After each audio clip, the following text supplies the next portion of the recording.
lost in night, in the wood, shadows fight. Arms take gold, can't take flight. Power's gone, nothing's right. Cauldron cold, no more fire. Potions fail, dreams expire. Spirits whisper, call me liar. In the dark, lost desire. Purchase card, echo loud. Through the fog, through the shroud. Mystic force, once so proud, now just whispers in the crowd.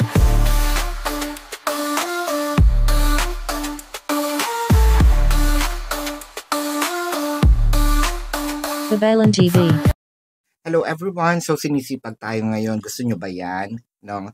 So meron na tayong monthly reading, meron na tayong yearly reading, meron din tayong weekly reading. No? So binubuo natin yung sa kabilang channel, that is Babaylan TV. Meron na tayong yearly, kakapost ko lang po ng monthly. So yung weekly, baka bukas po. No? So since nabubuo naman natin itong for the week, gawin natin itong pick a card, no? So we have 3 decks here. Ito po yung first card. Kung feeling nyo itong card na ito ang para sa inyo, no? Ito po yung pipiliin ninyo. Ito ang first deck of card. Now, card number 2, ito pong bilog. No? Kung feeling ninyo nandito po ang reading ninyo, ito po yung pipiliin, no? And ito po yung deck number 3. Ayan. So kung feeling ninyo nandito po ang inyong reading, ito po, or nangungusap, no, sa inyo itong card na ito po yung pipiliin ninyo, no? Of course, we will start with deck number 1. Deck number 1. Ayan, para po sa mga bago, don't forget to click the subscribe button, smash the like button, comment below kung kayo po yung nakaka-resonate, and hit the notification bell. Kung gusto niyo pong sumali sa ating live sessions, dun po yun sa ating kabilang channel. Q&A yun ha. So, that's Babaylan TV. Kung hindi po kayo nakaka-resonate dito, baka nandun po yung inyong reading, no, sa ating kabilang channel. Ayan. So I want you to know that this is a general reading. You may resonate with the entire reading, or you may resonate with some bits and pieces of the reading. Take what's only yours. Simulan na natin. Deck number 1. Observer. The Fates. No place like home. So ang nakikita natin dito, may konting tampuhan, may konting away, hindi nagkikibuan, a combination of energetic and physical, no, na separation. Nakikita natin dito na parang sinasabi yata natin sa sarili natin, ikaw ang umalis, ikaw dapat ang bumalik, no? Alam nyo naman din at one point in time, si person magre-reach out, no, damang-daman nyo yun sa puso nyo. Si person magre-reach out, si person ang gagawa ng way. Kumbaga, hindi, at least sa tingin niya, nonchalant ka. Pero, kasi parang feeling mo basang-basa ko na eh. Alam ko na yung gagawin nito. Iti-trigger ako nito, no? Hindi kita bibigyan ng pansin. Bahala ka sa buhay mo. So, yun yung kumbaga pinagmamatyagan mo lang yung bawat kilos, ang bawat galaw, no, ni person. I also feel like somewhat etong keeping tabs on them or sumisilip-silip sa mga social media. I think that this is a mirrored energy, no? Sumisilip ka kunyari, no, as if kasi nga ang gusto mo lang iparating, wala akong pakialam, pero deep inside meron naman. Kaya tinitingnan ko yung mga updates, hindi sa nang chichismis ako, no? Kasi gusto ko rin naman maayos yung relationship natin, di ba? Ang sa akin lang, gusto ko matuto ka. So si person naman sinisilip, napatawad na kaya niya ako? Galit pa kaya siya sa akin, no? One thing's for sure, hindi pa ito yung ending, no? Yung pagtatapos ng inyong connection. For a few numbers of you, baka nga nagsasama na kayo sa bahay, marriage na, or married na, or in cohabitation, no? With the Six of Swords, the Four of Cups, the Knight of Cups. So parang feeling natin dito, feeling the person, no? Praning na siya. Dahil hindi naman ikaw yan eh. Hindi ka niya nakilala na hindi ka nagre-reach out. Hindi ka niya nakilala na pinapabayaan mo lang siya. Hindi ka niya nakikilala na para talagang ang ipinamumukha mo dito, eh, wala akong pakialam sa'yo, no? Ah, hindi ka na importante. Yun lang yung gusto mong palabasin. Siyempre, hindi yun yung totoo. Gusto mo lang sabihin sa kanya na, ay, no, mas ipapamukha ko sa'yo na mas masaya ako ngayon, nagta-travel ako, kasama ko yung mga friends ko, hindi, wala man lang ako mga post, no, na patungkol sa'yo. Tahimik na tahimik ang buhay ko. Pero of course, deep inside, namimiss mo rin yung tao. With the Four of Cups, the Six of Wands, and the Five of Pentacles. So ngayon si person, parang iniisip niya, tama ba yung naging desisyon ko na iniwan ko si person? Ito na yata yung katapusan ko, no? So parang ang nararamdaman ni person ngayon, binuhusan mo siya ng malamig na tubig. Parang ang nararamdaman niya naku, sablay yata ito or nagkaroon ako ng maling desisyon. Saan kumukuha ng lakas at tapang, no? Itong aking person. With the Seven of Wands and the Page of Pentacles. Ayan. So, magpapapansin ito, no? Pwedeng merong mga drunk text, drunk calls, sasabihin sa'yo, no, uy, sabihin mo naman, lasing ako, o sabihin mo naman, may nangyari sa akin. Gagamit ng mga tao, no, para ma-trigger ka na ikaw mismo. Gusto nitong person na ito na malaman kung ikaw ba, no, ay meron pang pagkalinga, iniisip mo pa siya, kung nagki-care ka pa ba, no? So, ang madrama siya, hindi ikaw, di ba? With the Seven of Pentacles, the Five of Wands, and the Four of Wands. Ang sayo naman, di ba, inaantay mo lang siya matutunan kung ano yung pagkakamali niya. Inaantay mo, nandun pa rin yung galit mo. I feel like na kapag nag-reach out itong si person, no, i-call out mo siya, sasabihin mo, ito yung mga nangyari, ito yung ginawa mo, blah, blah, blah, yada, yada. So, kumbaga yung ngit-ngit mo, hindi pa tapos, pero yung ngit-ngit mo, may kaakibat na pagmamahal, no? Yung ngit-ngit mo, natural yun, kasi nagawan mo ko ng mali di ba? With the Hangman, or iniisip mo, and the Three of Pentacles, or iniisip mo, sige na, magpatawaran na. Nga ba? I don't think so, kasi nakikita ko dito na medyo, sige, kahit papano, sisikuhin mo siya, no? Bibigwasan mo ng kaunti. Hindi ko sinasabi yun ng literal form, ha? Sinasabi ko yun in a metaphoric way. Hindi tayo nagpo-promote ng violence, no? Pero bahala ka kung anong gusto niyong gawin. The Nine of Wands and the Judgment. So, I feel like si person, no, gagawa at gagawa ng way para mapansin mo, gagawa at gagawa ng way para sabihin nating makuha yung attention mo. Pero hindi ka magpapatinag. Ang gagawin mo dito, magpakita ka, sumulpot ka dito, pag-usapan natin, ano yung magagawa mo, ano yung pangako mo, bago kita tatanggapin. Ang strong, no? So, ito ba ang iyong reading? Tingnan natin ang zodiac sign ng person mo. These can be their sun sign or a placement in their chart.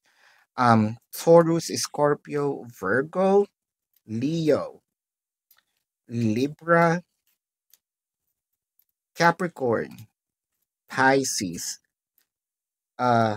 Cancer, Taurus, Sagittarius, no? So, yan ang iyong reading. Deck number 1. Ayan, kung meron po kayo mga katanungan or personal na tanong, no, makikita nyo po sa description box ng video na ito. Nandun po yung link ng aking website. Click nyo lang po yun. Makikita nyo po doon yung question form. Nasa baba po yung name, number, QR codes for your reference, no? Nandun po yung how much per question. Ayan. So, I also created a 4 questions plus 1. So, discounted price po yun. Take advantage of it, no? So, yan po ang deck number 1 reading. Pwede naman kayong pumili ng pangalawa pa, no? Ayan. Deck number 2. So, lagyan lang natin ng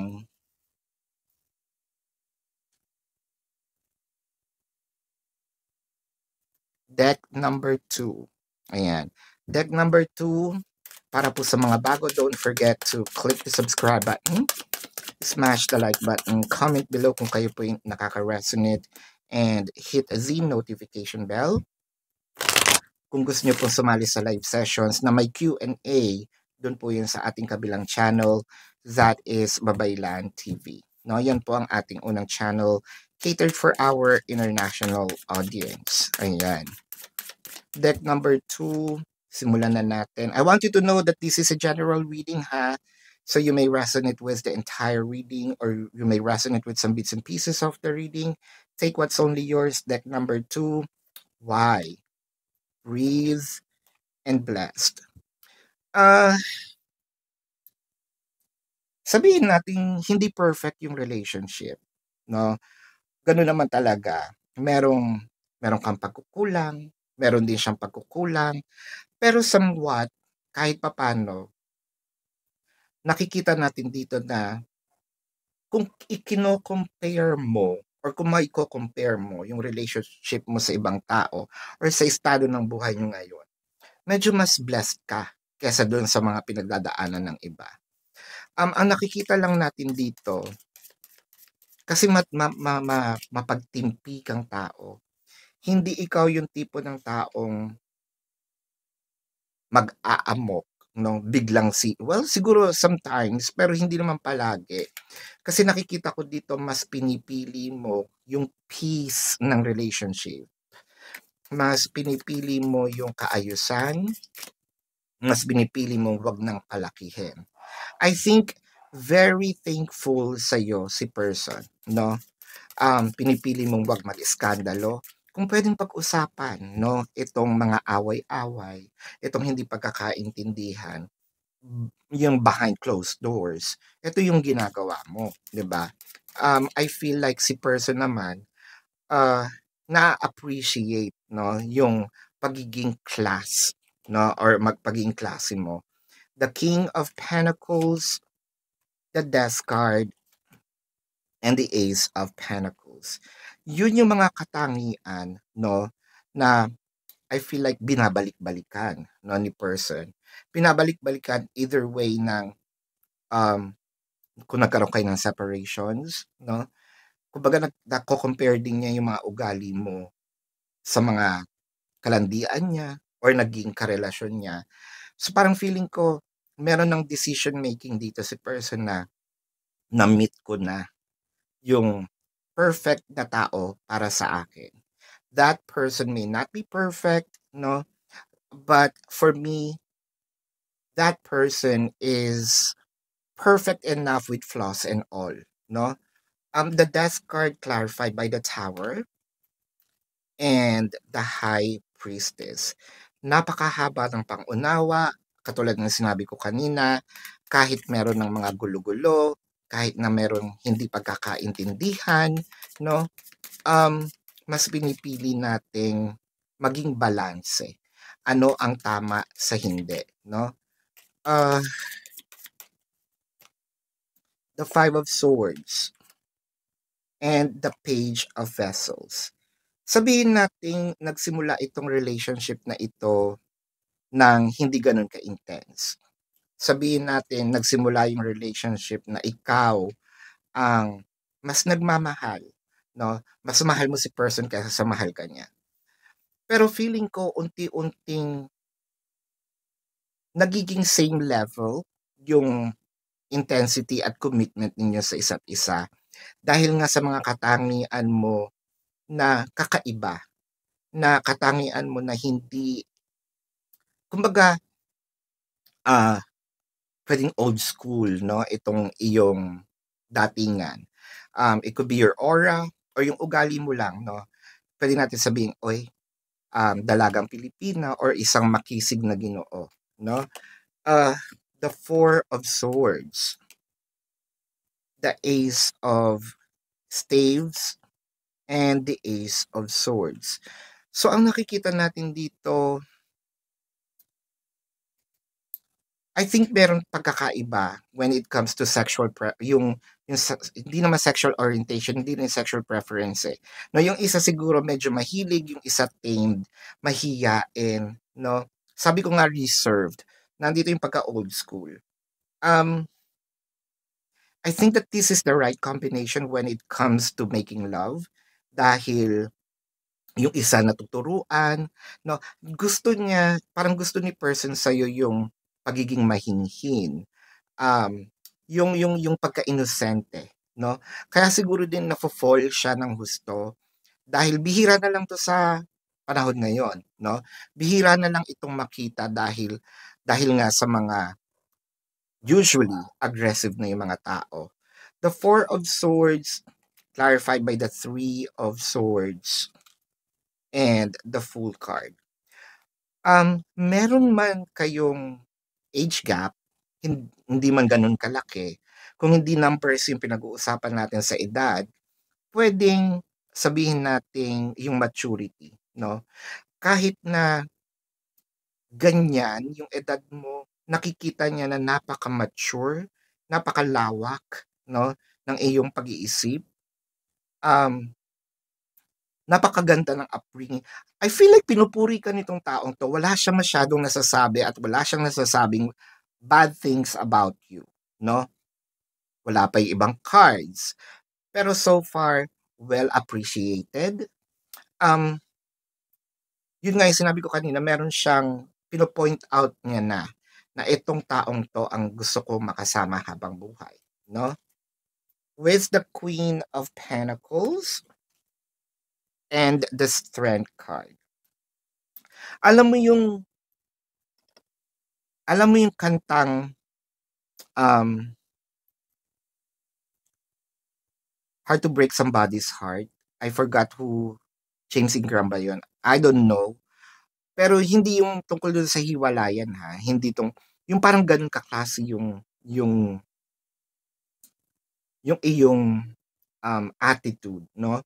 Ang iyong character. Kasi kahit palamura, hindi ganun. Siguro mas yung mura mo may sweetness, yung mura mo may mildness. 'Di ba? Yung mura mo parang pwedeng isanla. Ganun. 'Di ba parang naging comment din yan kay Miss Heart Evangelista, no? Nung kapag nagmumura siya, or meron siyang sinasabing bad words. Ang sarap pakinggan, no? Parang ang bango-bango na pwede mo nga siyang isanla. Alam mo, siguro baka sinasabi nga na ang class mo, or speaking of, baka may hawig ka kay Miss Heart E, or ganun ka pumorma. Kasi ang nakikita natin with the Queen of Pentacles in here, medyo well off ka naman, no? Good breed. I feel like blessed si person na siya yung pinili mo, na siya yung pinili mong mahalin, na ikaw yung makakasama niya habang buhay, at sure na siya doon. So, tignan natin dito ang zodiac sign, no, ng iyong person. This could be their sun sign or a placement in their chart. Aries, Sagittarius, Taurus, Leo, Pisces, Virgo, Scorpio, Capricorn, no? So yan ang iyong reading, deck number 2. Again, kung meron po kayong katanungan sa reading or meron kayong personal na tanong, sa description box po ng video na ito, nandun po yung link ng aking website. Click the link, you will be routed to my website. Makikita po nyo po yung question form Nandun po sa question form yung how much per question, no? The amount is there, the name, the number for your reference. Nandun din po yung QR codes kung hindi nyo makita yung number, nasa taas lang po yun, no? So, sasagutin po natin yan. Again, this is your reading deck number 2, no? Let's move forward kay deck number 3.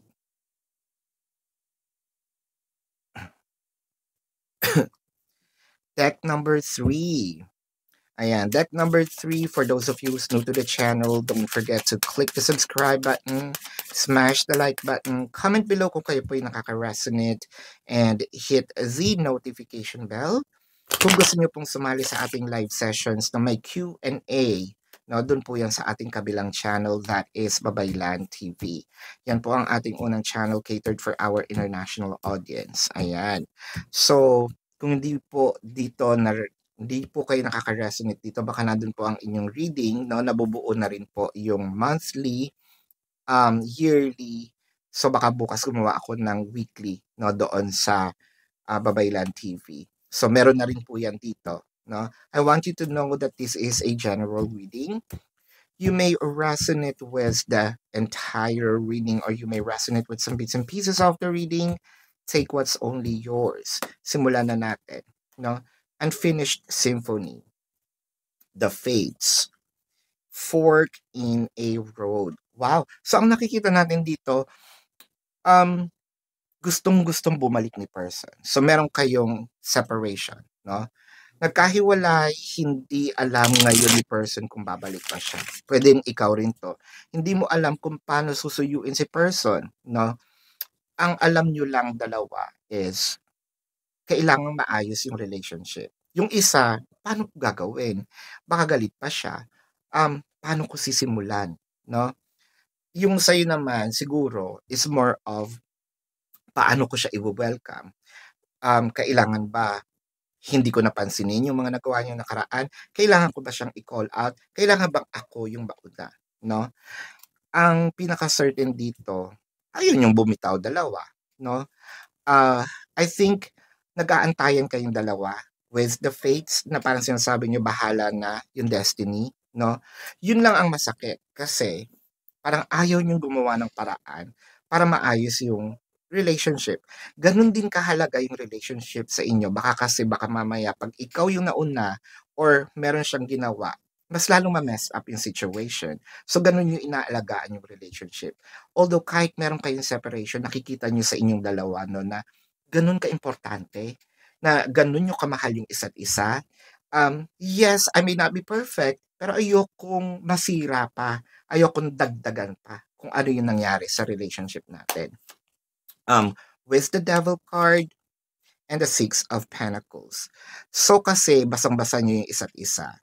So alam nyo din naman, no, na kapag kasi merong mataas yung energy niya, medyo pinapantayan natin. So nagka-clash.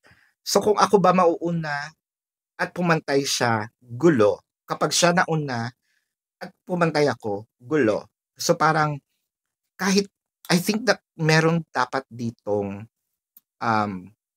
bigayan, no? Hindi naman schedule bukas ikaw yung magagalit ha, sa isang araw ako naman. O kaya ngayon ako naman, bukas ka na, no? What I'm trying to say here is yung pakiramdaman siguro, no? Nakakita din ako, one of the reason bakit nagkaroon ng separation is malihim. Baka meron din mga bisyo, no? It could be palainom, palabarkada, palasigarilyo, no? Palasugal, ayan, sabong, nakakita rin ako dito. Or much worse, pambababae, panlalaki, no? Or it could also be a recreational drugs, no? With the Three of Swords and the High Priestess. Para kasing pinangako, parang this connection had a betrayal of trust. No, pinangako mo na sa akin, hindi mo nagagawin eh. Bakit nahuli na naman kita? Bakit nakita ko na naman yun ang iyong ginawa? With the Hermit, Nine of Pentacles, and the Eight of Pentacles, parang you made a promise, you broke the promise,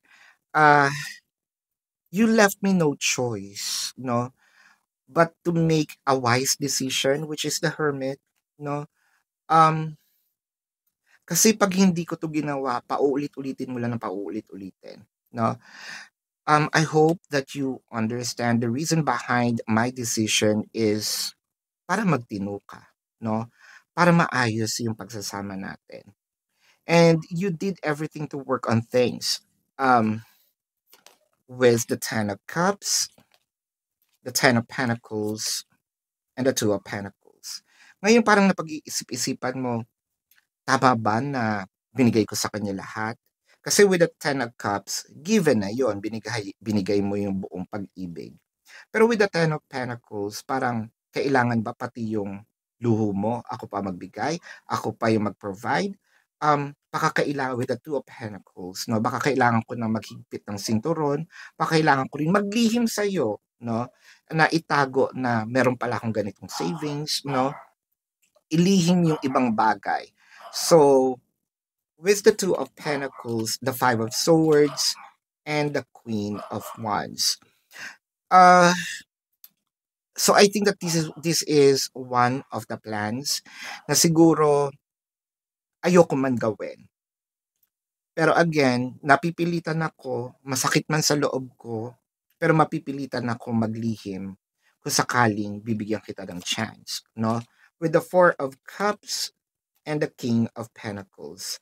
So ang nakikita ko dito, okay lang naman, no? Okay lang din kung magpo-provide ka, mag-aambag ka. That would be a help, pero hindi yun necessary.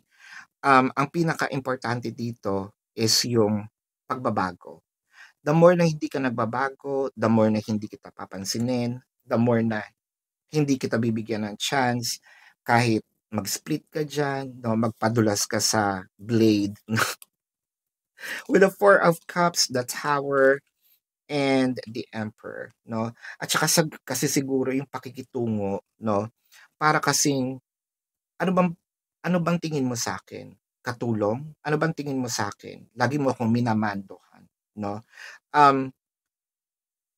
Hindi mo naman ako pinapasweldo, no? I feel like masyado mong naaabuso yung kabaitan ko, masyado mong naaabuso itong pagmamahal na binibigay ko sa'yo. Yun yung nakikita kong reason. Also, parang things piled up, no? Doon sa mga bagay na nangyayari sa buhay ninyo. Ay, ang pinaka gusto mo lang mangyari dito is mawala itong devil energy, no? At matuto siyang mag-adjust kung ano din yung needs mo, pwedeng in physical, spiritual, mental, no? Sexual perhaps. Wag lang palaging kabig ng kabig, no? Kailangan meron ding inaambag. Ang gusto mong maintindihan niya is this connection is more of a team, di ba? Team ito, hindi ito yung ako lang, no? So kung ganun pala, di ako na lang, mamahalin ko na lang yung sarili ko, no? So this is your reading pile number 3. Let's check the zodiac sign of your person.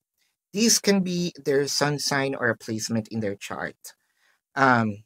Aries, Leo, Sagittarius, Pisces, Taurus, Virgo, Scorpio, Capricorn, yan. Taurus, Virgo, Capricorn is very dominant here, no? So this is your reading. Again, kung meron po kayong mga katanungan sa reading or personal na question, sa baba po or sa description box ng video na ito, there is a link. Click the link, you will be routed to my website. Nandun po yung instructions, no? Nandun po yung question form, nandun po yung name, how much per question, the name, the number, and the QR code for your reference. Take advantage of the 4 questions plus 1. If you want to book a personal reading, nandun din po yun. No? Pakihanap na lang po yung QR codes. Love and light to you. Namaste. See you po sa susunod na readings. Gusto niyo po ba to? Let me know. So, goodbye. You want the best of my heart, you just